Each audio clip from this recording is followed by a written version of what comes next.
പത്തനംതിട്ട പെരുന്നാട് 12 വയസ്സുകാരിയോട് ലൈംഗികാതിക്രമം കാട്ടിയെന്ന കേസിൽ 54-കാരനെ Perunad police arrest ചെയ്തു. മലയാലപ്പുഴ ചങ്ങറ പ്രമോദ് ഭവനിൽ വിനോദാണ് അറസ്റ്റിലായത്. 2023 സംഭവം. ഫിജി കാർഡ് വഴി സാധനങ്ങൾ വിൽക്കാൻ എത്തിയ പ്രതി വീട്ടിൽ ആരുമില്ലാത്ത സമയത്ത് ഹാളിൽ കയറി കുട്ടിയോട് ലൈംഗിക അതിക്രമം കാട്ടിയെന്നായിരുന്നു കേസ്. CWC കൗൺസിലിംഗിൽ കുട്ടി നടത്തിയ വെളിപ്പെടുത്തലിന്റെ അടിസ്ഥാനത്തിൽ പോലീസ് മൊഴി രേഖപ്പെടുത്തി കേസ് രജിസ്റ്റർ ചെയ്യുകയായിരുന്നു. തുടർന്ന് ഇയാൾ ഒളിവിൽ പോയിരുന്നു. Perunad police inspector G. വിഷ്ണുവിന്റെ നേതൃത്വത്തിലുള്ള പോലീസ് സംഘമാണ് ഇയാളെ അറസ്റ്റ് ചെയ്തത്.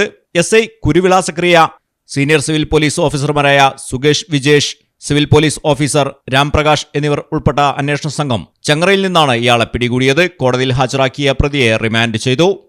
മലയാളം ടെലിവിഷൻ, പത്തനംതിട്ട. എങ്ങനെയുണ്ട് സംഭവല്ലേ? പിന്നെ അല്ലാതെ നമ്മുടെ നാട്ടിൽ വേറെ എവിടെ ഇത്രയും ബ്രാൻഡഡ് കളക്ഷനുള്ള ഷോപ്പ്? ഈ കാര്യത്തിൽ നിങ്ങളുടെ സെലക്ഷൻ സൂപ്പറാ. Silvan tiles gallery, Valanchery, Puthanathani, Aluva, Palakkad, Edavanna and Pattambi.